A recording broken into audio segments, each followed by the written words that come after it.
For thousands of years, we've told stories about creatures like the griffin, a monster with the body of a lion, the head and wings of an eagle, and a nasty habit of guarding treasure in the deserts of Central Asia. We see it in movies and books, and just assume it's pure fantasy. But what if the griffin wasn't just a myth? What if it was a real animal? Or at least, what ancient people thought was a real animal when they stumbled across bones like these. But the truth is, many of the world's most famous monsters, from griffins to one-eyed giants, and even dragons, were just pulled from thin air. They're echoes of a deep past, born from misunderstood fossils and strange skeletons.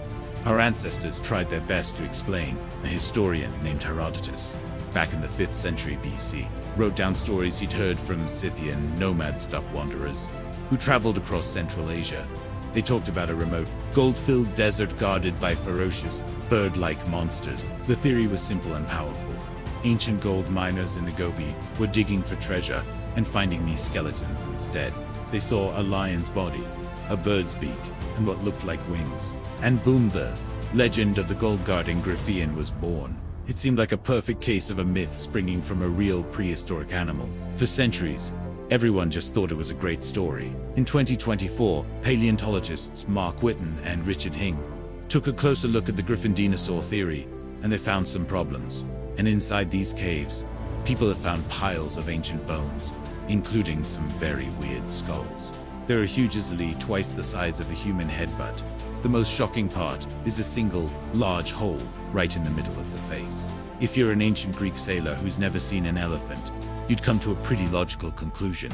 This is the skull of a one-eyed giant. From the greedy, fire-breathing smog in Europe to the wise and powerful dragons of China, these serpentine beasts are everywhere. For centuries, giant bones dug up from the ground were simply called dragon bones.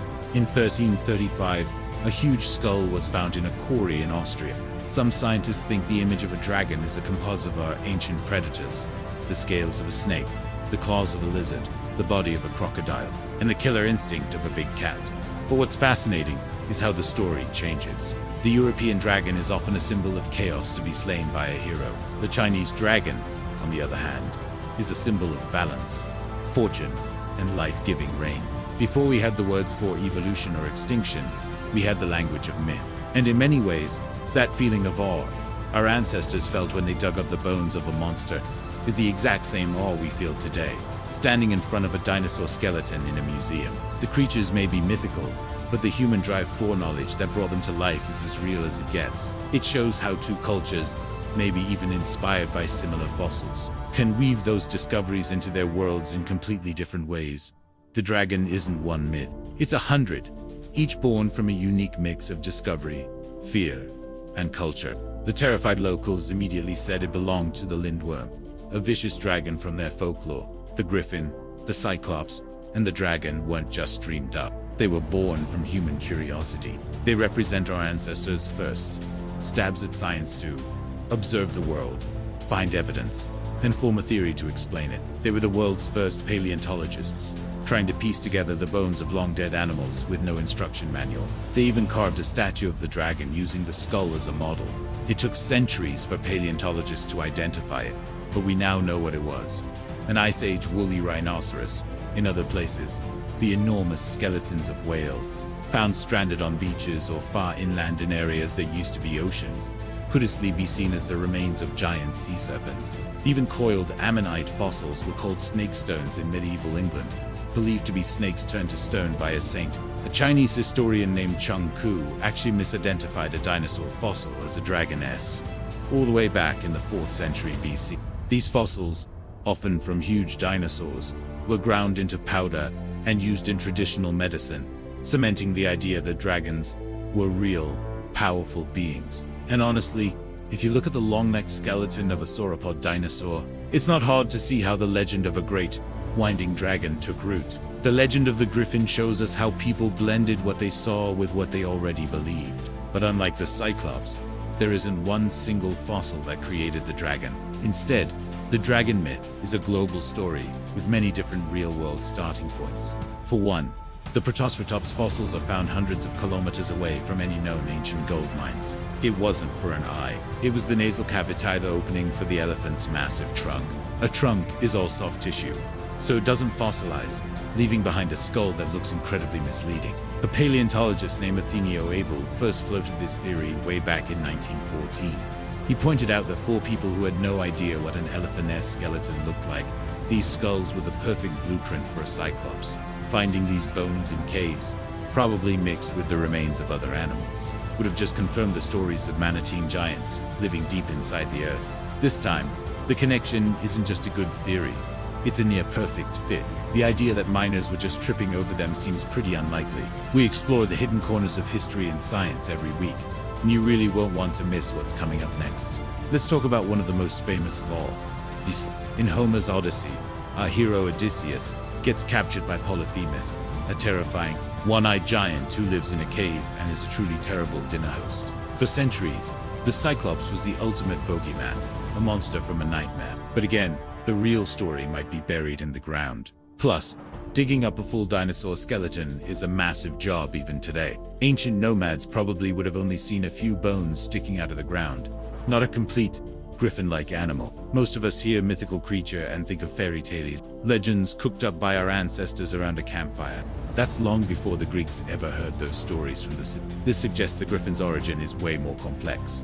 It likely started as a symbol, a combination of the two most powerful animals they knew, the lion, king of the land, and the eagle, king of the sky. The Protoceratops fossils might have added to the legend in Asia, but the idea of the griffin itself is much older. It's a myth, layered on top of another myth, all of it speaking to our ancient need to create symbols of power. Before there was paleontology, there was myth. The people who found these bizarre, giant bones were the world's first fossil hunters. We'll see how ancient discoveries of prehistoric animals weren't just weird finds, they were the raw material for legends that have lasted for thousands of years. Get ready to see the world of fantasy in a whole new light, because the truth is buried in the fossil record, and they used the only tools they had to figure out what they found: observation and imagination. And they found the skeletons of a dinosaur called. The resemblance to the griffin legend was just uncanny. Protoceratops was a four-legged animal about the size of a lion. It had a sharp, powerful beak, like an eagle, and its skull had a big, bony frill that, if you didn't know what you were looking at, could easily look like the stumps of a pair of wings. This isn't just about folklore, it's about the birth of science. Today, we're digging into the real history behind the myths. The griffin, a dinosaur in disguise. So, let's go back to the griffin. The version of the story we know best comes from the ancient Greeks. Then, in the 20th century, paleontologists started digging in the Gobi Desert, the exact same region the Scythians run. This connection was brilliantly laid out by historian Adrienne Mayer in her book, The First Fossil Hunters. But, like all good science, this amazing idea has recently been challenged. And here's the biggest issue. Griffin-like creatures show up in Egyptian and Middle Eastern art way earlier, as far back as the 4th millennium BC. Number 2, the Cyclops, a giant skull in a Mediterranean cave. So if the griffin theory is up for debate, what about other monsters? Islands in the Mediterranean, like Crete and Sicily, are riddled with caves. Except these weren't giants. They were the skulls of an extinct species of dwarf elephant. That giant hole in the middle of the face. If you're enjoying this, look into the true stories behind our myths. Do me a favor and hit that subscribe button and the notification bell. Number 3. Dragons, a monster of many faces. But when it comes to mythical creatures, one reigns supreme: the dragon. In China, the link to the past is direct. Meanwhile, in Europe, dragon myths were probably sparked by a whole different set of bones. Beyond fossils, the dragon might just be a mashup of humanity's oldest fears. So, are mythical creatures real? In a way, they are. They are real artifacts of human history. The line between myth and reality is always blurry. A dwarf elephant's skull becomes a one-eyed giant. The bones of a rhino become a dragon. These stories remind us that our imagination isn't just for making things up. It's a tool for understanding. What other myths do you think have a hidden real-world origin? Let us know in the comments below. Thanks for watching.